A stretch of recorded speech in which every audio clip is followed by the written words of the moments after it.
যেমনটা বলছিলাম, রিপাবলিক বাংলায় এই মুহূর্তে অনির্বাণের অগ্নিবাণে আজকের বিতর্ক পর্ব নিয়ে কথা বলবো। আজকের বিতর্ক জানিয়ে গতকাল একটি ঘোষণা মুখ্যমন্ত্রী এবং আজকের একটি ঘোষণা, পরপর দুদিনের দুটি ঘোষণা।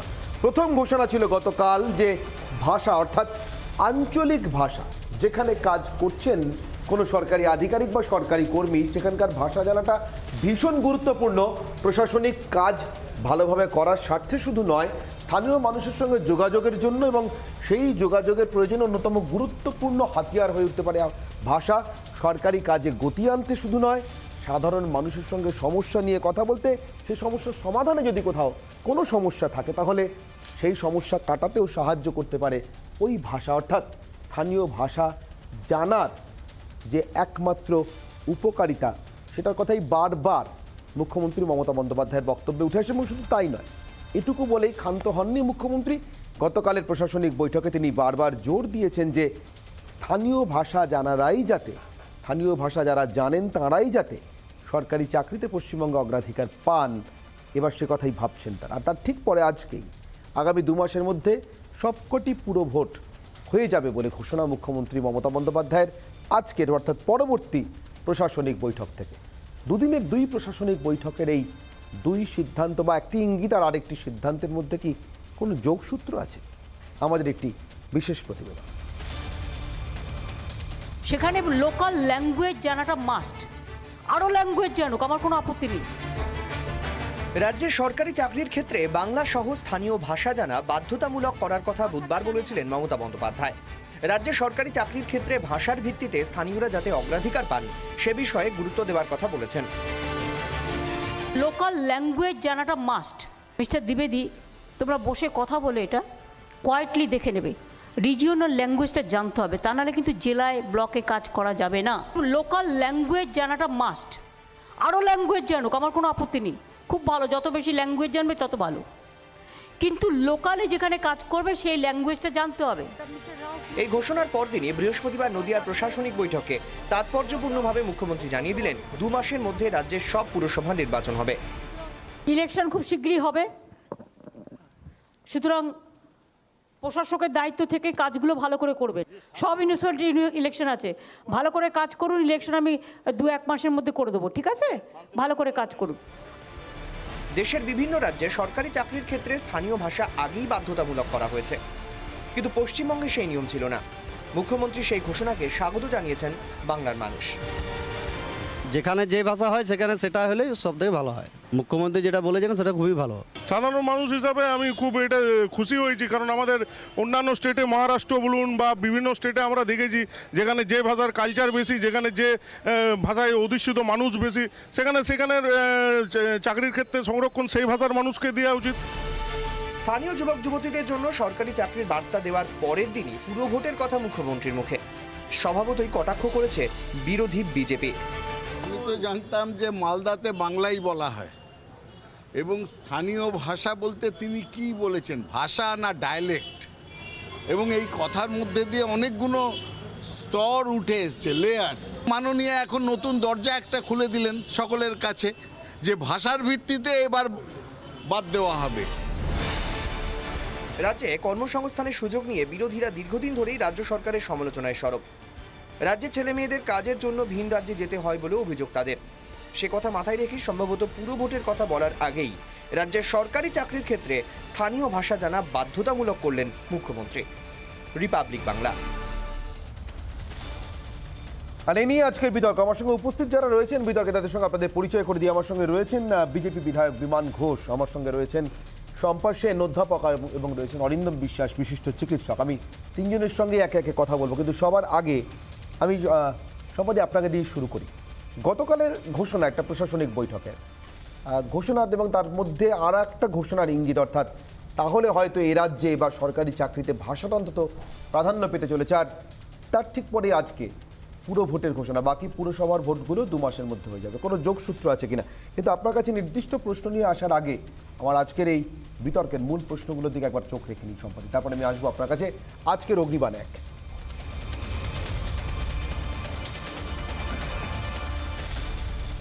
প্রশাসন না রাজনীতি, ভাষায় নজর কেন মুখ্যমন্ত্রী? অগ্নিবাণ 2।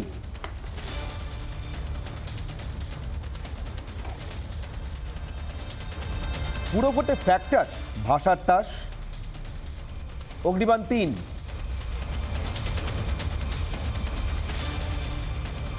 ভাষা তাস কি বহিরাগত 2.0, অর্থাৎ বিধানসভা নির্বাচনে যে বহিরাগত ফ্যাক্টর নিয়ে লড়েছিল তৃণমূল, বারবার উঠে এসেছিল প্রচারে, এবার কি ভাষার মাধ্যমে সেই বহিরাগতকেই আবার ঘুরিয়ে পরোক্ষে সামনে নিয়ে আসা? আমি সম্পাদি আপনার কাছ থেকেই শুরু করি। 3 নম্বর দিয়ে নয় শুরু করি, 1 নম্বর প্রশ্ন নাকি? না, আমি কয়েকটা বিষয় একটু পয়েন্ট আউট করতে চাই। সেটা হচ্ছে বাংলা ভাষার ক্ষেত্রে যে জোর দিয়েছেন ভার্নাকুলারকে চালু করার ক্ষেত্রে সরকারি কাজে, সেটা অত্যন্ত স্বাগত জানিয়ে আমি সেই সিদ্ধান্তকে, তার কারণ সত্যি সাধারণ মানুষের একটা অসুবিধা হয় এবং সরকারি কাজে বাংলা ব্যবহারের কথা বহুদিন থেকেই বলা হয়েছে, কিন্তু কার্যত তা হয় না। কিন্তু একটা জিনিস মাথায় রাখতে হবে যে কর্মসংস্থানের ক্ষেত্রে কি আদৌ কোনো সুবিধা হবে? কর্মসংস্থানের জায়গাটাই যখন রাজ্যে কমে যাচ্ছে, তখন সেখানে শুধুমাত্র ভাষার কথা বললে তো আলাদা কোনো বিকল্প স্পেস তৈরি হবে না যেখানে মানুষ চাকরি পেতে পারে। তাহলে কি সত্যি সত্যি এর পেছনে যেমন অন্যান্য প্রদেশেও আঞ্চলিক দলগুলো একটা আইডেন্টিটি পলিটিক্স করে, সেই রকম কোনো আইডেন্টিটি পলিটিক্সের ইশারা রয়েছে, যেখানে ভাষার ভিত্তিতে ব্যাপারটাকে আইডেন্টিটি অনুযায়ী চিহ্নিত করা বা একটা এলিমিনেশন করে দেওয়া যে অন্য ভাষাভাষী মানুষ পাবে না। সুতরাং বাংলা ভাষাকে স্বাগত জানানো, বাংলা ভাষার আরও প্রচার, সেটাকে আমি 100% সমর্থন করি। কিন্তু এবং সরকারি কাজেও প্রশাসনিক ক্ষেত্রে এটা ভার্ডিক্টও আছে, প্রশাসনিক ক্ষেত্রে অন্তত ডিজাস্টার ম্যানেজমেন্টের ক্ষেত্রগুলোতে ওয়েবসাইটে ভার্নাকুলার ল্যাঙ্গুয়েজ দিতে হবে এই রকম। সুতরাং সেক্ষেত্রেও সরকারি কাজে ব্যবহারকে আমি স্বাগত জানাই। সেখানে আমাদের ভাষার একটা চর্চা, তার উন্নতি হওয়ার সম্ভাবনা আছে। কিন্তু এটা যদি শুধুমাত্র রাজনৈতিক কারণেই ব্যবহৃত হয়, সেখানে আপত্তি আছে এবং সেখানে কিন্তু ভাষা চর্চা বা তার দিক থেকে সীমাবদ্ধতাটা আমরা লক্ষ্য করব। সেটা সামনের সময় বলে দেবে যে কোন দিকে যাচ্ছে। আসল তো দরকার কর্মসংস্থানের সুযোগ বৃদ্ধি করা। সেই জায়গাটা শুধুমাত্র ভাষাগত ক্ষেত্রটাকে নিয়ে আলোচনা করলেই তো আর আটকাচ্ছে না। বিনিয়োগ কোথায়, বিনিয়োগ হচ্ছে কি, সেটাই প্রধান দেখার বিষয়। যতই শিল্প সম্মেলন হয়ে যাক, বিনিয়োগটা শেষ পর্যন্ত আসছে কি? পশ্চিমবঙ্গে কি সেই পরিকাঠামো, সেই সম্ভাবনা রয়েছে যেখানে শিল্পপতিরা বিনিয়োগ করতে পারেন এবং একেবারে একটা স্বচ্ছ দুর্নীতিমুক্ত পরিবেশে বিনিয়োগ করার মতন একটা পরিস্থিতি তৈরি করা, যেখানে কর্মসংস্থানের সুযোগ হতে পারে ছেলে মেয়েদের, কি সরকারি চাকরির ক্ষেত্রে অথবা বেসরকারি চাকরির ক্ষেত্রে? অর্থাৎ অর্থনীতিকে বুস্টআপ করার ক্ষেত্রে জোর দেওয়া অনেক দরকার।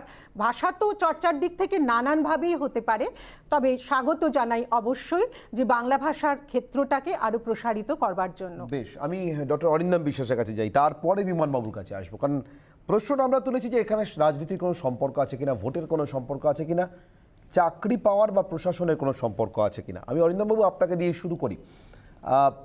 আপনারা যে ধরনের রাজনীতির কথা বলেন, একজন বিশিষ্ট চিকিৎসক হিসেবে আমি জানি যে আপনারা একটি বিশেষ রাজনৈতিক মত বা পথের অনুসারী, এবং সেই জায়গা থেকে বাংলা ভাষাকে এই বাড়তি গুরুত্ব মুখ্যমন্ত্রীর বৈঠক থেকে, এটা কি ভোটের জন্য বলে মনে হচ্ছে, না সত্যি সত্যি প্রশাসনিক কোন লাভ হতে পারে? সব থেকে বড় লাভ কর্মসংস্থান, এর যে ছেলে মেয়েদের, তাতে কোনো ভূমিকা থাকতে পারে?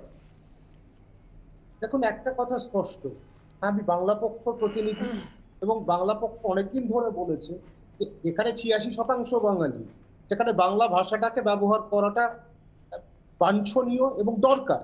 কারণ এখানে বাঙালি ছেলেদের বাংলায় কাজ থাকলেও বাঙালি ছেলেদের কাজ নেই। তার কদিন আগে একটা উদাহরণ দিচ্ছি। হাওড়ায় যখন গুলশান মল্লিক, পাঁচলার বিধায়ক, সে মুখ্যমন্ত্রীকে পরিষ্কার বলে দিল যে 2000 লোকের কর্মসংস্থান হয়েছে, তার মধ্যে 20 জন খালি স্থানীয়। তো সেইটা তো হতে পারে না। কাজ বাংলায় হবে, বাঙালিকে ছেড়ে আমরা বহিরাগতদের নিয়ে আসবো কাজে, সেইটা তো কখনো মেনে নেওয়া যায় না। তো সেইখানে আমাদের পরিষ্কার যে 90% ভূমি মানে আজকে যেখানে করতে হবে রিজার্ভেশনটা, সেটা 90% করতে হবে স্থানীয়দের জন্য। কারণ তারা হলে এখান থেকে আজকে বিভিন্ন জায়গায় আমরা দেখেছি বিজ্ঞাপন দেওয়া হচ্ছে, সেখানে বাঙালি ক্যান্ডিডেটকে চাই না, সেই ভাষা দিয়ে বলা হচ্ছে। এইগুলো তো অন্যায়। তো সেইখানে আমার বক্তব্য, বাইরের লোকেরা আসুক, কিন্তু আজকে যেখানে প্রাধান্যটা আজকে এইখানে ভূমিপুত্রদেরই দেওয়া উচিত, ভূমি সন্তানদেরই দেওয়া উচিত। এবং স্পষ্ট ভাষায় এই ভূমিপুত্র নিয়ে প্রশ্ন আসতে পারে, তারা কারা? আমাদের কোনো অসুবিধা নেই, সে যে দল যেখানেকারই লোক হোক, আর যদি বাংলা ভাষা লিখতে পড়তে সে জানে তাতে তো কোনো অসুবিধা নেই, সে তো ভূমিপুত্রই, কারণ সে বাংলা ভাষাটাকে আয়ত্ত করেছে আর বাংলা বলতে পারে সে। তো সেই জায়গায় থেকে আজকে ভাষাটা ব্যবহার করতে পারে। আমাদের সাথে তৃণমূলের কিছু ব্যাপার নেই, যে দলই অসাম্প্রদায়িক দল যে দলই এটা সমর্থন করবে, সে বাম হোক সে অন্য কোনো দলও হোক, আমাদের বক্তব্য এখানে বাঙালিদের চাকরি, এখানে বাংলা ভাষা এটা যেন শেষ না হয়ে যায়, এবং ভূমিপুত্রদের কর্মসংস্থান সব থেকে আগে প্রাধান্য দেওয়া উচিত। বেশ, আমি সম্পাদী হাত তুলছি, সম্পাদীর কাছে একবার আসুন, তারপর বিমানবাবুর কাছে হ্যাঁ, যাবো, আমি please। শুধু একটু আপত্তি জানাতে চাই। ডক্টর বিশ্বাস যে বললেন বহিরাগত শব্দটি, বহিরাগত শব্দটা একটা পরিচিত লব্জ হয়ে গেছে, কিন্তু আমাদের ছেলেমেয়েরা যখন অন্যান্য স্টেটে চাকরি করতে যায় একটা এক্সোডাস হচ্ছে, আমরা লক্ষ্য করছি যে যেহেতু এখানে চাকরির সম্ভাবনা ক্রমশ কমে যাচ্ছে, অবস্থা খুবই খারাপ, ফলে পড়াশুনোর ক্ষেত্রেও একটা এক্সোডাস, কলেজে সিট ফাঁকা থাকছে, ভর্তি হচ্ছে না পুরোপুরি, এত কলেজ তৈরি করেও দেখা যাচ্ছে যে সেখানে ভর্তি হচ্ছে না, সিট মানে ফাঁকা পড়ে থাকছে ভালো ভালো কলেজেও, এবং ছেলেমেয়েরা বাইরের রাজ্যে চলে যাচ্ছে, কেউ ব্যাঙ্গালোরে যাচ্ছে, কেউ দিল্লিতে যাচ্ছে। সেই সমস্ত স্টেটেও যদি তাদের বহিরাগত বলেই শুধু চিহ্নিত করা হয়, তাহলে কিন্তু আমরা একটা রাজনৈতিক সংকীর্ণতা এবং সামাজিক সংকীর্ণতার রাজনীতির দিকে ঝুঁকে পড়বো। সেটাতে আমার এইটা আপত্তি তো আছে। সমর্থন করবেন না, এইটা তো 2000-এর মধ্যে 20 জন খালি লোকাল লোককে নেওয়া হয়েছে, এটা ঘটনা, সেটা তো একজন এমএলএ বলছে না, কিন্তু এখান থেকে আমার প্রশ্ন, অরিন্দম বাবু এখান থেকে আমার প্রশ্ন, পরবর্তী প্রশ্ন আপনার কাছে, সম্পাদীর কাছে, এবং আমি সবার আগে বিমানবাবুর কাছে যাব। কোথাও কি মনে হচ্ছে যেটা আসলে বহিরাগত 2.0 বিধানসভা নির্বাচনে বহিরাগত ভার্সন 1 নিয়ে মমতা বন্দ্যোপাধ্যায় এবং তৃণমূল কংগ্রেস তারা তাদের প্রচার চালিয়েছিলেন, তাদের প্রচারে তারা সফল। দ্বিতীয়বার সরাসরি বহিরাগত না বললেও ভাষার প্রশ্নে যে অনেকে বহিরাগত, অর্থাৎ বাংলা না জেনেই বাংলায় কাজ করছেন, ফলে একরকমের অপর এই যে প্রচারটাকে সামনে নিয়ে আসা কোথাও আপনাদেরকে পিছিয়ে দিতে পারে এই পুরো ভোটের যুদ্ধে, বিমানবাবু? প্রথমেই বলবো যে বাংলা ভাষাকে যে গুরুত্ব দেওয়া, এটার মধ্যে একটা নোংরা রাজনীতি কাজ করছে। প্রথম আপনারা জানেন যে শিক্ষামন্ত্রী ডাইরেক্ট বলে দিয়েছেন একটা সভা থেকে যে শুধুমাত্র তৃণমূলের ছেলেরা চাকরি পাবে, কর্মসংস্থান, সে উল্লেখই করে দিয়েছেন ডাইরেক্ট। শিক্ষামন্ত্রী নিজে একটা মঞ্চ থেকে এটা উল্লেখ করছেন। সেখানে রাজনৈতিক ব্যাপারটা কর্মসংস্থানের সঙ্গে কতটা জড়িত আছে এবং কতটা তৃণমূল কংগ্রেস শুধুমাত্র তাদের কর্মীদের জন্য ভাবছে, এটা বুঝতে পারছেন আপনারা। রইল বাংলা ভাষা নিয়ে, যে শুধু বাংলা ভাষাকে গুরুত্ব দেওয়া হবে, দেওয়া হোক, অবশ্যই আমরা বাঙালি হিসাবে চাইবো তো যে বাঙালিরা গুরুত্ব পাক আমাদের এই পশ্চিমবঙ্গে, কিন্তু তার সঙ্গে সঙ্গে এটাও মাথায় রাখতে হবে এই রাজনৈতিক সংকীর্ণতা। আজকে আমাদের প্রচুর বাঙালি ছেলে অন্য রাজ্যে আছে, অন্য রাজ্যে কর্মসংস্থানের জন্য গেছে। যখন বাংলার এই কালচার শুধুমাত্র রাজনৈতিক প্রেক্ষাপটের জন্য বিচার করে আমাদের পশ্চিমবঙ্গ সরকার করার চেষ্টা করছে বা করবে, তো সেই বিষয়টা অন্য রাজ্যের ক্ষেত্রে যখন কিছু এর নিয়ে সমস্যা হবে, তৃণমূল কংগ্রেস তো এখন বিভিন্ন রাজ্যে যেখানে তাদের কোনো অস্তিত্ব নেই সেখানেও দরজা খটখটানোর চেষ্টা করছে। তো তারা নিজেরা কতটা ব্যাকফুটে চলে যাবে সেটা তাদের নিজেদের ব্যাপার। আমি শুধু একটা কথাই বলবো, মানে আপনি বলছেন গোয়াতে গেলে বা মণিপুরে গেলে বা মেঘালয় গেলে বা ত্রিপুরায় গেলে, ত্রিপুরাতে নয় বাংলা চলবে, কিন্তু বাকি সব রাজ্যগুলোর মানুষরা বলবেন যে আপনি আমার রাজ্যের ভাষায় কথা বলুন। একদম একদম বলবে, বলাটাই তো উচিত। যখন একটা কথা, আমরা সবাই ভারতীয়, আমাদের বুঝলাম বিমানবাবু, কিন্তু আমার একটা প্রশ্ন, ধরুন এই এতগুলো পুরসভায় ভোট হবে, 100-রও বেশি, 117 বোধহয় লাস্ট যা হিসেব, তাতে যে ভোট ডিউ রয়েছে, সেখানে একজন বাঙালি ছেলে যদি শোনেন যে রাজ্যে সরকারি দল যারা বাংলা জানে তাদেরকে সরকারি চাকরিতে অগ্রাধিকার দিতে চায়, সাধারণ মানুষও প্রভাবিত হবেন, জানবেন যে প্রশাসনের কাজ করা অনেক সহজ হবে, সরকারি কর্তা ব্যক্তিদের সঙ্গে কথা বলা, অনেকেই আছেন বাংলাভাষী নন, এমন আসছেন কাজ করতে, তাদের সঙ্গে কমিউনিকেট করতে প্রবলেম হচ্ছে। আবার এই যে একটা বিপুল অংশের তরুণ সমাজ যাদের চাকরি চাই, যাদের কর্মসংস্থানের জন্য যারা তাকিয়ে আছেন নতুন সরকারের দিকে, নবনির্বাচিত সরকারের দিকে, তাদের মনে তো একটা আশার সঞ্চার হবে। না না, আশার সঞ্চার তো একদমই হবে না। কোর্টে দেখতে পাচ্ছেন কিভাবে চাকরি হয়ে গেছে, সেই চাকরিকে আবার বেতন বন্ধ করার জন্য কোর্ট নির্দেশ দিচ্ছে, মহামান্য হাইকোর্ট নির্দেশ দিচ্ছে। তো বেকার ছেলেরা এখন তৃণমূল কংগ্রেসের সরকারের ওপর চাকরি পাবে এই আশাটা ছেড়ে দিয়েছে। এই আশায় আর কেউ নেই, কারণ যারা চাকরি পেয়েছিল, কিভাবে চাকরি পেয়েছিল, কোটি কোটি টাকার দুর্নীতি করে প্রাইমারি টেট থেকে শুরু করে বিভিন্ন কর্মসংস্থানের জন্য 2012 সাল থেকে লক্ষ লক্ষ কোটি কোটি টাকা তোলা হয়েছে, স্থানীয় তৃণমূল কংগ্রেসের নেতারা তুলেছেন। আজকে তাদের কাছে কোর্টের নির্দেশে যাদের টাকা নিয়েছেন তারা যাচ্ছে। এখন চাকরি পাওয়া তো দূরের কথা, চাকরি পাওয়ার জন্য যে টাকা দিয়েছিল সেটা আদায় করার জন্য কোথাও তো একটা কারো না কারো সুবিধা হবে, নাহলে এত বড় একটা প্রশাসনিক সিদ্ধান্ত বা এত বড় একটা ইঙ্গিত পরবর্তী সিদ্ধান্তে দেবেন কেন মুখ্যমন্ত্রী? আপনার কি মনে হয়? কালকে সিদ্ধান্ত হলো ভাষা নিয়ে, আর বা একটা ইঙ্গিত থাকলো সেই সিদ্ধান্তের সঙ্গে যে সরকার কি ভাবছেন। আজকে বাকি পুরসভাগুলোর পুরো ভোট 2 মাসের মধ্যে হয়ে যাবে, মুখ্যমন্ত্রী বলছেন, কোনো যোগ নেই। এটাও একটা মানুষ, সাধারণ যে বেকার ছেলেরা তাদেরকে বোকা বানানোর চেষ্টা করা হচ্ছে। তবে আজকে এই 10 বছর সরকার চলার পর কারোর আর জানতে বাকি নেই যে তৃণমূল কংগ্রেসের চাকরি দেওয়ার সদিচ্ছা কতটা আছে, কর্মসংস্থানের সদিচ্ছা কত আছে।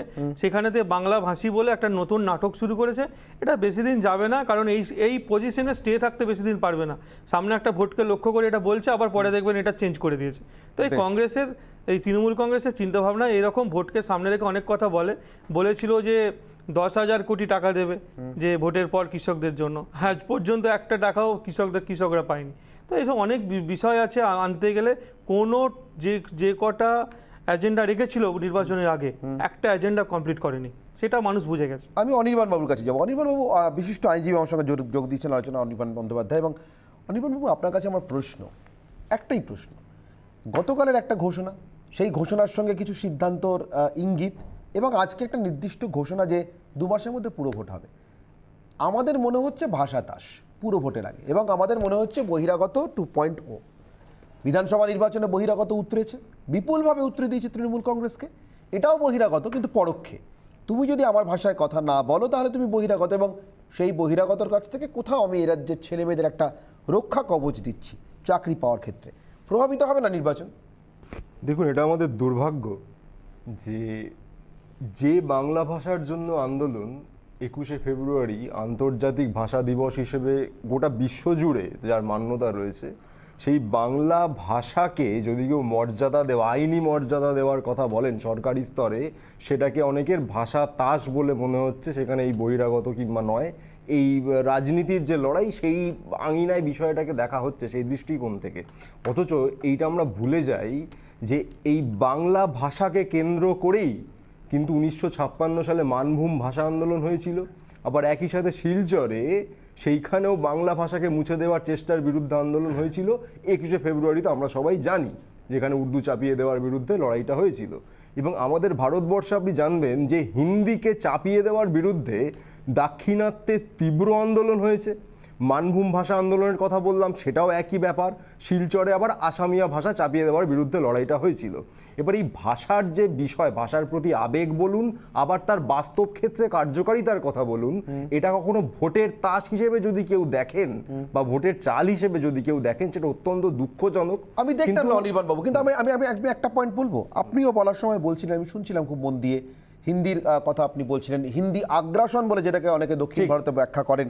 আপনি বাংলাদেশের কথা বলছিলেন, উর্দু চাপিয়ে দেওয়ার বিরুদ্ধে। সেটা ইতিহাস, এখন 50 বছরের নতুন ইতিহাসে আমরা পদার্পণ করতে চলেছি। কিন্তু কোথাও আপনি দাড়িভিটটা এড়িয়ে গেলেন, ওখানেও তো বাংলা ভাষার আন্দোলন ছিল। আর এখানেই আমার প্রশ্ন, দাড়িভিটকে এড়িয়ে গিয়ে কি বাংলা ভাষাকে মর্যাদা দেওয়া যায়, নাকি বাংলা ভাষাকে মর্যাদা দেওয়ার এই লড়াইয়ে দাড়িভিটের কোনো ভূমিকা নেই, বা দাড়িভিটকে অস্বীকার করেও এটা দেওয়া যায়? দেখুন, দাড়িভিটের ঘটনায় অনেকে যেটা বলতে ভুলে যান যে ওইখানে সংস্কৃত শিক্ষক নিয়োগের বিরুদ্ধেও কিন্তু একটা দাবি ছিল, যেখানে জোর করে কিছু নিয়োগ হচ্ছে যেটা আমাদের দরকার নেই। সেখানে ভাষাটা চাপিয়ে দেওয়ার বিরুদ্ধে কোনো লড়াই একেবারেই ছিল না। যারা মারা গেছেন অত্যন্ত দুঃখজনক ঘটনা, এটা নিয়ে কোনো দ্বিমত নেই। কিন্তু যারা সেইটাকে মনে করছেন যে ওখানেও তো বাংলা ভাষার জন্য কেউ লড়ছিল, তাকে গুলি করে মারা হয়েছে, তারা সরাসরি মিথ্যাচার করছে। বিমানবাবু একমত? না, বাংলা ভাষার জন্যই লড়াই করে ওখানেতে রাজেশ এবং আরেকজন আছেন, ও দুজনকে শহীদ হতে হয়েছে। তো শহীদ হওয়ার জন্য তারপর তো যা হয়েছে আপনারা দেখতে পাচ্ছেন। আপনারা কি বাংলা ভাষার পক্ষে? দেখুন, এইটুকু বলুন, হ্যাঁ বা না। বাঙালি হিসাবে বাংলা ভাষার পক্ষে তো আমরা থাকবো। বিজেপির কথা বলছি, বিজেপির কথা নয়, এটা বাঙালি হিসেবে বলুন। এখানে দল হিসেবে কি বিজেপি কি দল হিসেবে বাংলা ভাষার পক্ষে হ্যাঁ অথবা না? আমরা সবাই ভারতীয় প্রথম। আরে নিশ্চয়ই প্রথম দ্বিতীয়র কিছু নেই। শুনুন, বাঙালি হলো জাতিসত্তার পরিচয়। বাঙালি, এইটাই আপনারা ভুল করেন। ভারতীয় হলো রাষ্ট্র পরিচয়, এটা আপনার নাগরিকত্ব। আর বাঙালি সে ভারতীয় হতে পারে, বাংলাদেশি হতে পারে, আমেরিকান, কানাডা, আফ্রিকান, সব কিছু হতে পারে। আপনি বাঙালি হিসেবে জন্মেছেন, বাঙালি হিসেবেই মারা যাবে, এখন বিষয় অক্ষয় হচ্ছে কুমারের মতো তৃণমূল ভারতীয় থেকে ক্যানাডিয়ান হয়ে যেতে পারে, ক্যানাডিয়ান থেকে অন্য কিছু হতে পারে, কিন্তু ওই বাঙালিটা বাঙালিই থাকবেন। তৃণমূল কংগ্রেসের 10 বছরে কেন মনে হলো না? আপনি একটা উত্তর দিন না, আগে বলুন, বিজেপি কি তৃণমূল বাংলা ভাষার কংগ্রেসের- পক্ষে না বিপক্ষে? তৃণমূল কংগ্রেসের 10 আরে বছরে মশাই, কেন মনে হলো বাংলা না? ভাষার পক্ষে না আজকে বিপক্ষে কেন মনে হলো? আপনার? আজকে কেন মনে হলো? আরে এই মমতা সহজ ব্যানার্জি উত্তরটা দিন মমতা না। ব্যানার্জি গোয়ায় গিয়ে কি উত্তর দেবেন? অদ্ভুত কথা, কি উত্তর উনি দেবেন? বলছেন ওখানে গোয়ার স্পষ্ট মেয়ে। বলেছেন উনি যে বলছেন গোয়ার মেয়ে। মানুষ, উনি বলছেন গোয়ার বাংলার মানুষ মেয়ে, গোয়ায় উনি বলছেন নেতৃত্ব গোয়ার দেবেন। মেয়ে, উনি বলছেন ত্রিপুরার সোজা মেয়ে। কথা, গোয়ার আগে মানুষ মমতা গোয়ায় ব্যানার্জিকে নেতৃত্ব ক্লিয়ার দেবেন। করতে বলুন, উনি আগে কোথাকার বলেন মেয়ে? কিছু নেই, উনি আপনারা বাংলার মেয়ে দল না হিসেবে গোয়ার মেয়ে না উনি তো ত্রিপুরার মেয়ে? বাঙালি রে বাবা, উল্লেখ উনি করতে বলুন। বাঙালি, উনি বাঙালি, বাংলার মেয়ে। হ্যাঁ, তো গোয়ায় যে বলছে গোয়ার মেয়ে, গোয়ার তো মেয়ে আপনারা কেন বলুন। বলছে সেটা আগে বুঝুন, নির্দিষ্ট সেটা করতে বুঝুন। বলুন। আগে আরে নির্দিষ্ট কেন করতে বলুন। বলেছেন সেটা বুঝুন, উনি আপনারা কোথাকার আগে মেয়ে, বলুন আগে নির্দিষ্ট করতে ভারতীয় বলুন। জনতা পার্টি তারপরে বাংলা ভাষার আপনি- পক্ষে না বিপক্ষে? তারপরে আপনি বলবেন বাঙালি সহজ উত্তরটা অবাঙালি দিতে বলবেন। পারছেন না তো? আজকে আপনারা আজকে বাংলা আমরা ভাষার সবাই- পক্ষে না বিপক্ষে? শুনুন, বাঙালি হিসাবে আমি আমরা শুনছি তো, বাংলা ভাষার হ্যাঁ বা পক্ষে না? থাকবোই। বিজেপি আমরা কি থাকবোই। বাংলা ভাষার পক্ষে? শুনুন, আপনি বিজেপি শুনুন, কি বাংলা আগে ভাষার পক্ষে? আপনার- আরে কি আপনার মুশকিল, নেত্রীকে একটা clear সহজ করতে প্রশ্ন। বলুন। আরে নেত্রী আপনার তো আর নেত্রীকে বিজেপির clear করতে নেত্রী বলুন। নয়, উনি যে রাজ্যে মমতা যাচ্ছেন সে বন্দ্যোপাধ্যায় রাজ্যেই বিজেপির বলছেন, নেত্রী আমি নয়, সে আপনি তো রাজ্যের মেয়ে। বিজেপির বিধায়ক। সে রাজ্যের মেয়ে। আপনি বিজেপির বিধায়ক তো? আজকে মহারাষ্ট্রে বিজেপির আজকে বিধায়ক। মহারাষ্ট্রে না, গিয়ে- মানে অনির্বাণ, একটা আজকে সহজ, মহারাষ্ট্রে একটা গিয়ে- সহজ জিজ্ঞাসা করছি। শুনুন, আমি জিজ্ঞাসা করছি। ভারতীয় জনতা পার্টি অনির্বাণ, বাংলা clear ভাষার করুন। বিপক্ষে, এটা আমি বলছি। আমি তথ্য দিয়ে বলছি। আমি- আপনি আপনার দলের স্ট্যান্ড ক্লিয়ার করুন, আপনারা বাংলা ভাষার আমি পক্ষে জিজ্ঞাসা করছি, আমি জিজ্ঞাসা করছি, বিমান বাবু। বাংলা ভাষার পক্ষে না বিপক্ষে? এটাকে ক্লিয়ার করুন আপনি। আরে নিজেই জানেন না নিজের পার্টি না, বিমান বাবু, আপনার বিমান বাবু, নেত্রীর position বিমান বাবু, আমার একটা clear করুন। অনির্বাণ, অনির্বাণ, অনির্বাণ, অনির্বাণ, এক মিনিট। তৃণমূল কংগ্রেস- স্পষ্ট কথা বলছি, হ্যাঁ। 2014 থেকে 2019 সাল হ্যাঁ। এর মধ্যে মোদী সরকার হিন্দি প্রচার ও প্রসারের জন্য খরচ করেছে 650 কোটি টাকার বেশি, এবং এনারা ভাষার ভিত্তিতে যে ধর্মের তাস খেলেন, হিন্দির বিরুদ্ধে কথা বললেই বলে যে উর্দুর বিরুদ্ধে কেন বলেন না, উর্দুর জন্য খরচ করেছেন ওই 5 বছরে 333 কোটি টাকা। ওই একই 5 বছরে বাংলার জন্য 1 নয়া পয়সা খরচ করেননি। এই দলটিকে আমি কোন বেসিসে বিশ্বাস করব? বেশ, আমি সাধারণ মানুষের আমরা বেশ কিছু প্রতিক্রিয়া পেয়েছি, কলকাতা শহর থেকেও পেয়েছি, জেলাগুলি থেকে, বিভিন্ন জেলা থেকেও পেয়েছি। আমি দু রকমের প্রতিক্রিয়াতেই নজর রাখবো, এখন যেহেতু ভাষা, ফলে কলকাতার যারা নাগরিক, কলকাতাতে যারা অধিবাসী, তাদের ক্ষেত্রে সরকারি চাকরি পাওয়া কতটা প্রয়োজন, সেই প্রয়োজনে বাংলা ভাষা কতটা সহায়ক হতে পারে, নিশ্চিতভাবে তার সঙ্গে জেলার হয়তো মানদণ্ডে কিছু তফাৎ থাকলেও থাকতে পারে। আমরা এই ভেবেই সব জায়গা থেকেই প্রতিক্রিয়া নিয়েছি। প্রথমে শুনুন এই কলকাতার নাগরিকরা কি ভাবছেন। যে যোগ্য, যে মানে সেটার জন্য মানে কোয়ালিফাই, তাকেই দেওয়া উচিত। এটাই, হ্যাঁ, অবভিয়াসলি। মানে আমরা কলকাতা থেকে বাইরে গিয়ে পড়াশোনা করি বা করব, ওখানে গিয়েও যদি আমরা সেম জিনিসটা ফেস করি তখন সবারই প্রবলেম হবে। তো যে যোগ্য, যে কোয়ালিফাই, তাকে দেওয়াটাই বেস্ট। ল্যাঙ্গুয়েজ ব্যারিয়ার আমাদের কান্ট্রিতে অনেক ল্যাঙ্গুয়েজে অনেকে কথা বলে, তো বেঙ্গলি যে জানতেই হবে তার তো কোনো মানে নেই। সে যে কোনো ল্যাঙ্গুয়েজে আগে থেকে পড়াশোনা করতে পারে। আমরাও যদি অন্য জায়গায় গিয়ে যদি ফেস করি যে আমাদের হিন্দি জানতে হবে, বা সাউথে গিয়ে যদি আমরা ফেস করি যে আমাদের তামিল জানতে হবে তো, বা তেলুগু জানতে হবে, সেটা তো আমাদের পক্ষে তখন মুশকিল হয়ে যাবে। তো আমি এটা সাপোর্ট করি না। লোকাল ভাষাটা তো কাজের পক্ষে তো সুবিধা নেই, কিন্তু ইন জেনারেল কোর্সে যেটা দেখা যায় ওটা কোনো একটা ক্রাইটেরিয়া নয়। ভাষাটা বাংলা ভাষা, সেটা সব লোকই সমানভাবে করতে। আমাদের বাঙালিরা আজকে বিভিন্ন জায়গাতে সব ছড়িয়ে পড়ছে, প্রবাসে ছড়িয়ে পড়ছে। এই ক্ষেত্রে এই পার্সপেক্টিভে এই জিনিসটা কিন্তু খুব ভালো। যার চাকরি পাওয়ার যোগ্যতা আছে, যে ভারতবর্ষের নাগরিক, সব জায়গায় গিয়ে চাকরি পেতে পারে।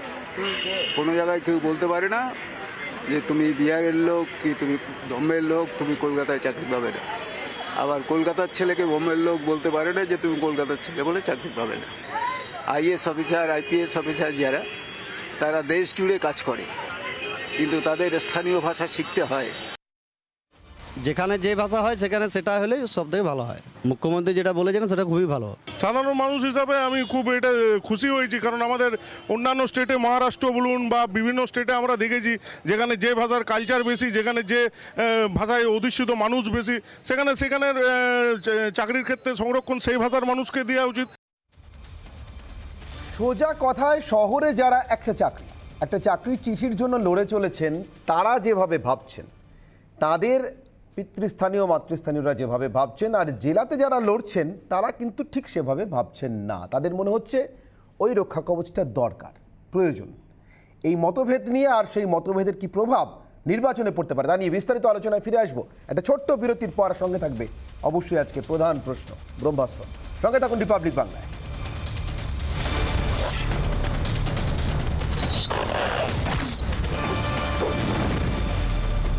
বিরতিতে যাওয়ার আগে যা বলেছিলাম, অর্থাৎ আজকের এই যে বিতর্ক, মুখ্যমন্ত্রী একদিকে ভাষার কথা বলছেন, বাংলা ভাষায় অগ্রাধিকারের কথা বলছেন সরকারি চাকরি পাওয়ার ক্ষেত্রে, ঠিক তার পরের দিনে আরেকটি প্রশাসনিক বৈঠক থেকে বাকি পুরো ভোটগুলির ঘোষণা করছেন। কোনো যোগসূত্র আছে কিনা? ভাষা তাস ভোটের আগে কোথাও কি বহিরাগত তত্ত্বেই ফের নতুন করে শান বা অস্ত্রেই নতুন করে শান তৃণমূল কংগ্রেসের?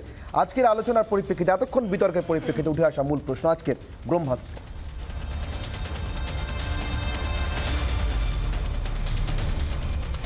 ভাষা জানলেই কি প্রশাসনে গতি আসবে? একের পর এক প্রশাসনিক বৈঠকে মুখ্যমন্ত্রী আমরা দেখছি বারবার করে বলছেন বিভিন্ন প্রকল্প নিয়ে, এবং যে প্রকল্প রূপায়ণ হচ্ছে না তা নিয়ে তাকে সরব হতে দেখা যাচ্ছে। সরকারি আধিকারিকরা ধমক খাচ্ছেন গতি নেই বলে, স্থততার জন্য। আমি একেবারে শুরুতে অনির্বাণবাবু আপনার কাছ থেকে শুরু করি। ভাষা জানলেই প্রশাসনের এই যাবতীয় সমস্যা কেটে যাবে মনে হয়? এই একটা প্রবলেমের জন্য প্রশাসনের গতি আটকে আছে? না না, একটা ফ্যাক্টরের জন্য তো এত বড় একটা মেশিনারি চলতে পারে না। কিন্তু এই একটা জায়গা যদি সমাধান হয়, তাতে দেখবেন সাধারণ মানুষকে যেসব সংস্থার তরফ থেকে পরিষেবা দেওয়া হয়, সরকারের ক্ষেত্রে বলছি, তাতে ওই সামনে যারা বসেন, অর্থাৎ সাধারণ মানুষের সাথে সরাসরি যাদেরকে ডিল করতে হয়, তারা যদি সেই স্থানীয় ভাষাটি না জানেন, এটা শুধু আমাদের রাজ্যে বলে নয়, এটা যে কোনো রাজ্যের ক্ষেত্রে একই কথা প্রযোজ্য। এবং আমাদের রাজ্যে বলবো, যেমন বাংলা, তেমনি যেখানে সাঁওতালি মানুষজন থাকেন সেখানে সাঁওতাল শেখাটাও দরকার, যেখানে লেপচা মানুষজন থাকে সেক্ষেত্রে লেপচা শেখাটা দরকার আছে। কারণ যারা পরিষেবা দিচ্ছে তাদের দায় যারা পরিষেবা নিচ্ছে তাদের ভাষায় কথা বলার, উল্টোটা নয়। এক্ষেত্রে আপনাকে বলে রাখি যে হিন্দি ভারতের রাষ্ট্রভাষা, এহেন মিথ্যাচার কেন্দ্রীয় সংস্থা একাধিক আছে, তারা নানাভাবে তারা করে চলে। কিন্তু ভালোভাবে জেনে রাখা দরকার, সংবিধান স্বীকৃত 22খানা ভাষা আছে, তাতে হিন্দির যা মর্যাদা বাংলারও তাই মর্যাদা। অতএব যেইখানকার রাজ্যের মানুষের যা ভাষা, সেই ভাষাতে সরকারকে এবং প্রয়োজনে বেসরকারি সংস্থাকেও পরিষেবা দিতে হবে। সরকারি সংস্থার দায়টা একটু বেশি, রাজ্য হোক বা যুক্তরাষ্ট্রীয় সংস্থা। নিশ্চিতভাবে অরিন্দমবাবু শুনে খুব খুশি হবেন এবং খুশি হচ্ছেন। অরিন্দমবাবু, একেবারে আমাদের ছোটবেলায় আমরা দেখতাম এই শহরেই কবি, সাহিত্যিক, বিখ্যাত সাংবাদিক, সম্পাদক, তারা রাস্তায় ঘুরে ঘুরে দোকানের হোর্ডিং পরীক্ষা করতেন আর দেখাতেন যে বিরাট বড় দোকান, প্রচুর বিক্রি বাটা, কিন্তু নামটা লেখা আছে সব থেকে বড় হরফে ইংরেজিতে। কোথাও একটু হিন্দিও চোখে পড়বে, হয়তো বাংলা চোখে পড়ার মতোই না, বা কোথাও থাকতেও না, প্রয়োজনও ছিল না। সেই দিনটা কি এবারে যাবে? আমার প্রশ্ন যে প্রশাসনের চাকরির ক্ষেত্রে ভাষার যে গুরুত্ব, তা কি আদৌ আমাদের জীবনে বাংলার গুরুত্ব ফিরিয়ে আনতে পারবে? আমি তার আগে একটা কথা বলি, অনেক তো আলোচনা হচ্ছে রিজার্ভেশন, স্থানীয় কাজ। আচ্ছা, অন্য রাজ্যগুলো তো একটু দেখা যাক তো, ঝাড়খণ্ড 75% রিজার্ভেশনের কথা বলছে, হরিয়ানা, পাঞ্জাব, গোয়া, কর্ণাটক। আচ্ছা, বাংলাতে করলেই কি অসুবিধা? আমি এটাই আমার প্রশ্নটা থাকে। এইখানে বাংলা ভাষা ছাড়া আমাদের কিন্তু নিশ্চয়ই বাংলা ভাষা গতি আনবে। যেটা অনির্বাণ বলছে, যে সেবাদান করছে তার থেকে বেশি যে সেবাটা নিচ্ছে তার প্রয়োজন। বিভিন্ন জায়গায় ব্যাংকে ইংরেজি আর হিন্দিতে লেখা। আজকে প্রান্তিক মানুষ তারা কিন্তু গিয়ে বাংলাতেই জানে, বাংলাতেই তারা লিখতে। আজকে বাংলা জাতীয়তাবাদী আন্দোলন হয়েছে এবং সেখানে ব্যাংকে এটা বাধ্য করা হয়েছে যে আজকে বাংলায় যেন সেবাদানটা হয়, কিন্তু অনেক জায়গায় সেটা হয়নি। সেই জায়গাগুলোকে মেরামত করা দরকার। তো আমার মনে হয় আমরা রাজনীতিতে নেই, ভোট ময়দানে নেই, কিন্তু হ্যাঁ, আমাদের এই বক্তব্য স্পষ্ট যে যারা আজকে বাঙালিদের হয়ে, বাঙালিদের জন্য কাজের ব্যবস্থা করবেন, ভাষাটা যাতে ঠিক থাকে, সংস্কৃতি ঠিক থাকে, তাহলে নিশ্চয়ই আজকে আমরা তাকে সমর্থন করব। কিন্তু অরিন্দমবাবু, আমার প্রশ্ন আপনার কাছে, আপনারা নিশ্চিতভাবে আপনাদের একটি একমাত্রিক যে প্রচার আছে বা লক্ষ্য আছে, তার ভিত্তিতে দাঁড়িয়ে যে করবে তাকেই সমর্থন করবেন হয়তো, কিন্তু তাতে কি আদৌ এ রাজ্যের যারা চাকরি প্রার্থী তাদের সুবিধা হবে? এ রাজ্যে যারা প্রশাসনের দরজায় গিয়ে কাজ না পেয়ে ফিরে আসছেন তার সুবিধা হবে? দেখুন, রাজনীতি আরেকটা জিনিস, যারা কাজ পাচ্ছে না সেটা অন্যায়, যারা এখানকার যারা ঠিক মতো কাজ পাচ্ছে না যদি সেটা না দেওয়া হয় এটা নিশ্চয়ই অন্যায়। সেখানে কিন্তু সততা, স্বচ্ছতা রেখে কিন্তু কাজ করা দরকার। কিন্তু আমাদের যে দাবিটা, যে কয়েকটা ঘটনা আপনাকে বললাম, যে 2000-এর মধ্যে মাত্র 20 জন স্থানীয়, এইটা তো মেনে নেওয়া যায় না। এবং বহু জায়গায় হয়েছে। আজকে জিন্দাল শালবনিতে গিয়ে দেখুন, ওখানে বাইরের থেকে লোক আসছে, কেন আজকে পশ্চিমবঙ্গ থেকে লোক আসবে না? এই জায়গাটাই তো আমার বক্তব্য, বাংলা থেকে কেন সেখানে বাদ যাবে?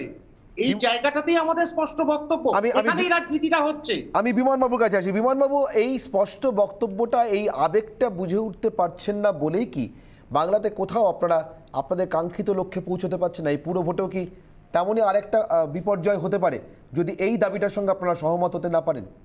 দেখুন, এটা এই দাবিটার মধ্যে যদি সঠিক দিক থাকতো, সহমত হওয়ার কিছুই নেই। বাঙালি হিসাবে বাঙালিরা চাকরি পাবে, কাজ পাবে, এটা তো আমরাও চাই। কিন্তু বিষয় হচ্ছে সব থেকে বড় কথা, যোগ্যরা চাকরি পাক, যোগ্যরা কাজ পাক, যারা যোগ্য। সেটা বাঙালি অবাঙালি সেন্টিমেন্ট এখানে কাজে লাগিয়ে কিছু লাভ হবে না। আজকে দেখুন, আপনার একটা যখন লিস্ট বেরোচ্ছে, লিস্টে যদি 100টা নাম থাকে, সেখানে দেখবে তৃণমূল কংগ্রেসের নেতাদের যাদের কোনো যোগ্যতাই নেই, তাদের ছেলে মেয়েদের চাকরি হচ্ছে 100 জনের মধ্যে 90 জন, 10 জন দিচ্ছেন এদিক ওদিক করে। এইটা বন্ধ হওয়া প্রয়োজন আছে। যোগ্যরা কাজ পাক, যোগ্যরা চাকরি পাক, সেটা বাঙালি অবাঙালি সেন্টিমেন্টকে কাজে লাগিয়ে সেই চাকরির ক্ষেত্রে বাঁধাটা আমাদের মনে হয় সঠিক হচ্ছে বলে মনে হচ্ছে। বিমানবাবু ঠিক সত্যি উনি বলছেন যে এই সেন্টিমেন্ট উচিত নয়, যোগ্যতা ইত্যাদি। অগাস্ট 2020-তে মধ্যপ্রদেশের যে মুখ্যমন্ত্রী শিবরাজ সিং চৌহান, উনি স্পষ্ট ডিক্লেয়ার করেছেন যে চান্স পাওয়া তো দূরের কথা, মধ্যপ্রদেশের সরকারি চাকরিতে মধ্যপ্রদেশের বাইরের মানুষকে সে পরীক্ষায় বসতেই দেবে না, একদম সরাসরি ডিক্লেয়ার করেছে। তাহলে কি বিমানবাবু শিবরাজ সিং চৌহানের ওই বক্তব্যকেও আপনি বিরোধিতা করছেন? এটা স্পষ্ট করে বলে দিন। সেখানে তো যোগ্য লোকেরা চাকরি পাচ্ছে, আপনারা বলেছেন যে স্থানীয় মধ্যপ্রদেশের বাইরে কাউকে বসতেই দেবেন না। আমি সিদ্ধান্ত এখানে হলে আপনার অসুবিধা হচ্ছে। আমি সাংবাদিক কাছে আসি, স্বচ্ছতা আনুন, আরে কি তারপর তো আপনারা বাঙালি কাছে আসি, এক এক করে জন্য যদি সংরক্ষণ হয়, দেখুন, আমি এটা রাজনীতির সংকীর্ণ দৃষ্টিভঙ্গি থেকে দেখছি না, কারণ ভাষাগত বিষয়টা কিন্তু অনেক জটিল, অনেক ঐতিহাসিকভাবে কলকাতায় কিন্তু চিরকাল বাঙালিদের থেকে অবাঙালিদের বসবাস বেশি, আর কলকাতার বাইরে গ্রামাঞ্চলে বাঙালির সংখ্যা বেশি।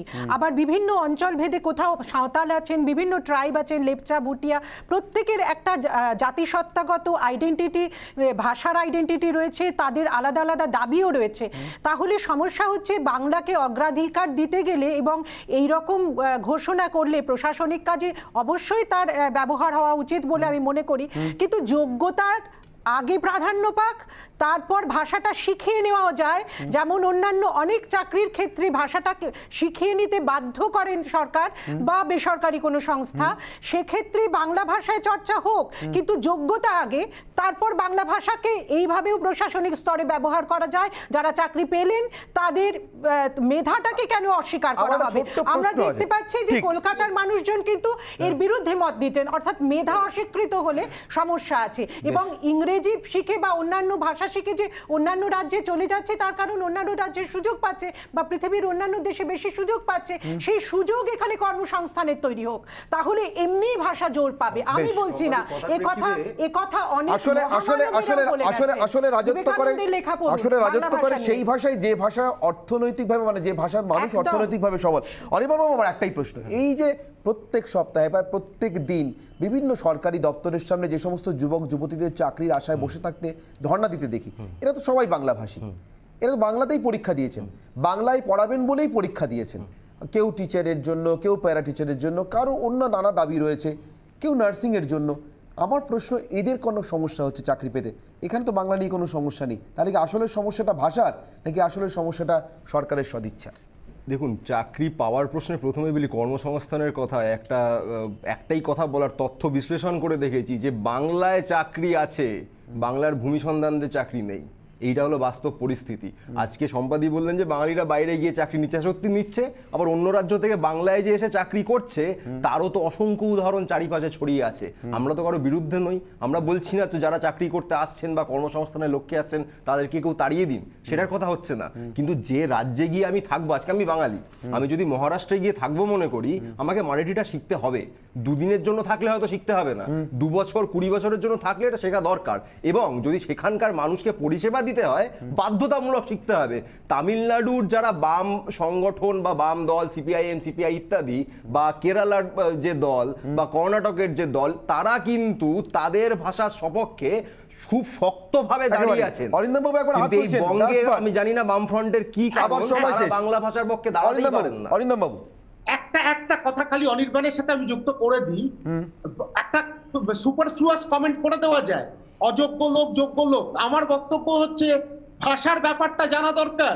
আজকে যে এখান বাঙালি গিয়ে মহারাষ্ট্রে ডাক্তারি করছে, 5 বছর ডাক্তারি করছে, তাকে ভাষাটা শিখতেই হবে। কিন্তু পশ্চিমবঙ্গের ক্ষেত্রে কিন্তু একটু অন্যরকম। কলকাতায় যারা বসছে তাদের লাগছে না, তারা ওই হিন্দিতে, আমরা হিন্দিতে চালিয়ে দিচ্ছি। এই চালিয়ে দেওয়াটা অন্য রাজ্যে কি হয় না?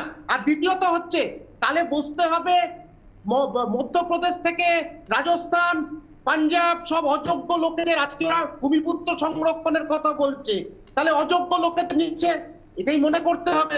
আমার সময় একেবারে শেষ, তাই বিমানবাবু প্লিজ একদম এক লাইনে প্লিজ। দেখুন, উনি যে কথাটা বলছেন, আমি একটা কথাই বলবো, আগে বাংলায় কর্মসংস্থানের ব্যবস্থাটা সরকার করুক, তারপর বলবেন বাংলা ভাষা হিন্দি ভাষা। কর্মসংস্থানই নেই সেখানে, এই নাটকগুলো করে কোনো লাভ নেই, এটা আমরা মনে করি। সময় একেবারে শেষ। এক পক্ষ অর্থাৎ অন্তত ভারতীয় জনতা পার্টি মনে করছেন যে কর্মসংস্থানটা আগে হোক, তার আগে ভাষা নিয়ে কথা বলা নাটক, কিন্তু এ রাজ্যের মুখ্যমন্ত্রী মনে করছেন এবং রাজ্যের বাসিন্দাদেরও অনেকেই মনে করছেন, বিশেষ করে কলকাতার বাইরে জেলাগুলির বাসিন্দারা, যে এমনটা হলে ভালোই হয়। শেষমেশ সত্যি সত্যি ভাষা দিয়ে এ রাজ্যে কর্মসংস্থান হয় কিনা সেদিকে আমাদের লক্ষ্য থাকবে। কিন্তু আপাতত ভাষা বিতর্ককে সামনে রেখে পুরো ভোটে যে এ রাজ্য নতুন করে বিভাজিত হবে এ নিয়ে কোনো সন্দেহ নেই। এটা ছোট বিরতির পর এই মুহূর্তে সব থেকে বড় ব্রেকিং খবরগুলো নিয়ে ফিরে আসছি। অনির্বাণের বিতর্ক পর্ব এখানে শেষ করছি। সঙ্গে থাকুন রিপাবলিক বাংলায়।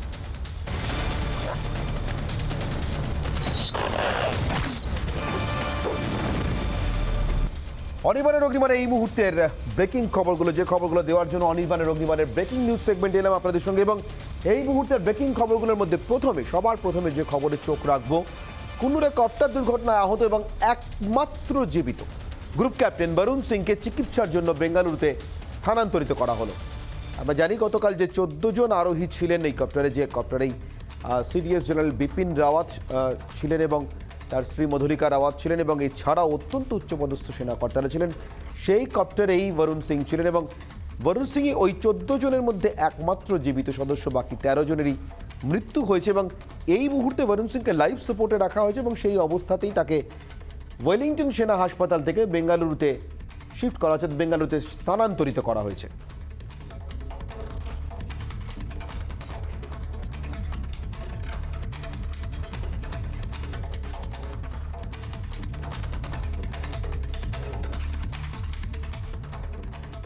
অন্যদিকে C-130J অর্থাৎ হারকিউলিস বিমানে দিল্লিতে নিয়ে আসা হচ্ছে সিডিএস জেনারেল বিপিন রাওয়াত, তার স্ত্রী মধুলিকা রাওয়াত সহ 13 জনের দেহ। 7:40 পালাম এয়ারবেসে পৌঁছবে প্রত্যেকের দেহ এবং এখনো পর্যন্ত এদের মধ্যে অর্থাৎ 13 জনের মধ্যে 3 জনের দেহ শনাক্ত করা গিয়েছে, বাকিদের দেহ শনাক্তকরণের প্রক্রিয়া চলছে। আজ রাত 9টা নাগাদ, সর্বশেষ পাওয়া খবর অনুযায়ী রাত 9টা নাগাদ সিডিএস জেনারেল বিপিন রাওয়াত, তাঁর স্ত্রী মধুলিকা রাওয়াত এবং আরও 11 জন অর্থাৎ মোট 13 জনকে শ্রদ্ধা জ্ঞাপন করবেন প্রধানমন্ত্রী নরেন্দ্র মোদী। তার সঙ্গে শ্রদ্ধা জ্ঞাপন করবেন প্রতিরক্ষামন্ত্রী রাজনাথ সিং, জাতীয় নিরাপত্তা উপদেষ্টা অজিত ডোভাল এবং প্রতিরক্ষা মন্ত্রকের প্রতিমন্ত্রী Ajay Bhatt.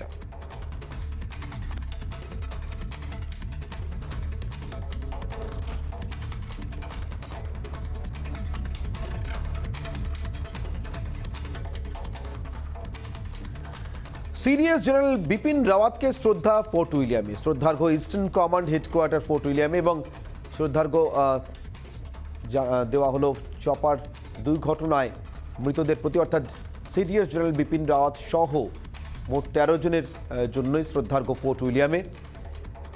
GOC eastern command হিসেবে general CDS general Bipin Rawat একসময় এই ফোর্ট উইলিয়ামেও এসেছেন, এখান থেকেই তিনি জিওসি ইস্টার্ন কমান্ডের দায়িত্বভার সামলেছেন। ফলে আলাদা আবেগ জড়িত রয়েছে কলকাতার ফোর্ট উইলিয়ামের সঙ্গে জেনারেল বিপিন রাওয়াতের, এবং সেই আবেগ তো বটেই, তারই সঙ্গে গতকাল কপ্টার দুর্ঘটনায় জেনারেল বিপিন রাওয়াতের সঙ্গেই আরও যে 13 জনের মৃত্যু হয়েছে তার স্ত্রী মধুলিকা রাওয়াত সহ তাদের প্রতি আজকে শ্রদ্ধার্ঘ্য জ্ঞাপন ফোর্ট উইলিয়ামে।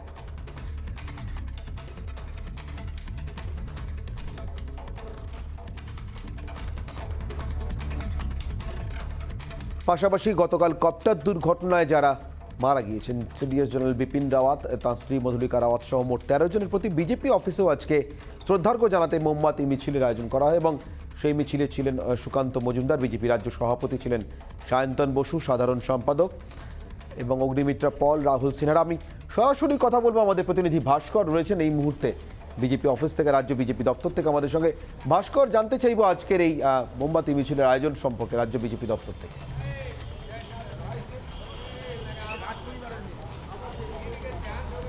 একেবারে অনির্বাণ, দেখো যে মর্মান্তিক দুর্ঘটনায় প্রাণ গিয়েছে ভারতের 13 জন বীর জওয়ানের, ভারতের 13 জন বীর ভারতবাসীর, তাদের উদ্দেশ্যে শ্রদ্ধার্ঘ্য অর্পণ করার জন্যই কিন্তু মোমবাতি মিছিলের আয়োজন করা হয়েছিল।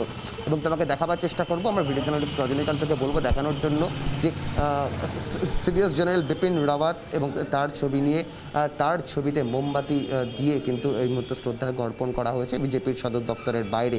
এবং দেখো অবশ্যই বিজেপির শীর্ষ নেতৃত্ব, বঙ্গ বিজেপির যারা শীর্ষ নেতৃত্ব, তারা যেমন ছিলেন, প্রচুর সাধারণ মানুষ, বিজেপি কর্মীরা, তারাও কিন্তু একত্রিত হয়েছিলেন শ্রদ্ধা অর্পণ করার জন্য। কারণ যে মর্মান্তিক দুর্ঘটনা ঘটেছে, যেখানে 13 জনের মৃত্যু হয়েছে, সেই মর্মান্তিক দুর্ঘটনা কিন্তু প্রত্যেকেরই, গোটা দেশের মধ্যে কিন্তু তারা শোকের ছায়া ফেলে দিয়েছে। এবং এই মুহূর্তে কলকাতা শহরে একেবারে আপাতত তোমাকে ধন্যবাদ ভাস্কর। আমরা এর পাশাপাশি চোখ রাখবো শুভেন্দু অধিকারী আজ পূর্ব বর্ধমানে। তিনিও কিন্তু একই রকমভাবে একটি মিছিলে অংশ নিয়েছেন এবং শোক জ্ঞাপন করেছেন গতকাল কপ্টার দুর্ঘটনায় মৃত সিডিএস জেনারেল বিপিন রাওয়াত সহ 13 জনের প্রতি। এই মুহূর্তে দেখতে পাচ্ছেন পূর্ব বর্ধমানে রাজ্যের বিরোধী দলনেতা শুভেন্দু অধিকারীর সেই কর্মসূচির ছবি, যেখানে সেনা সর্বাধিনায়ককে শেষ শ্রদ্ধা জ্ঞাপন করা। আমি কথা বলবো আমাদের প্রতিনিধি সন্তোষের সঙ্গে। সন্তোষ, জানতে চাইবো তোমার কাছ থেকে বর্ধমানে আজকে পূর্ব বর্ধমানে বিজেপির এই কর্মসূচি সম্পর্কে।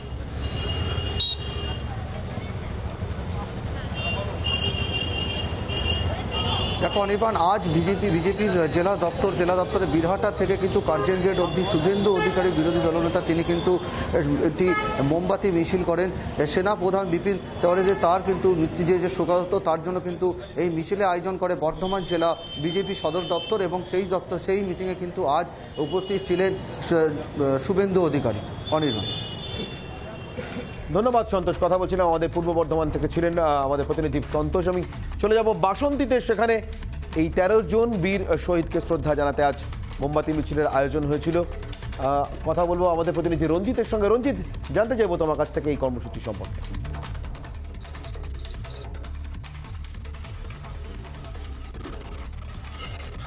তোমার কাছে জানাবো যে দেশের বীর মোমবাতি মিছিলের আয়োজন করা এবং এই মোমবাতি মিছিলে বাসন্তীর কয়েকশো বিজেপি কর্মী সমর্থকরা তারা মোমবাতি হাতে বাসন্তীর পালবাড়ি বাজার থেকে বাসন্তীর ফুলতলি পর্যন্ত এই মোমবাতি মিছিলে তারা সামিল হন এবং কয়েকশো বিজেপি কর্মী সমর্থকরা তারা এই মোমবাতি মিছিলে সামিল হয়েছে এবং যে বীর শহীদদের শ্রদ্ধা জানাতে মূলত এই তাদের এই মোমবাতি মিছিল।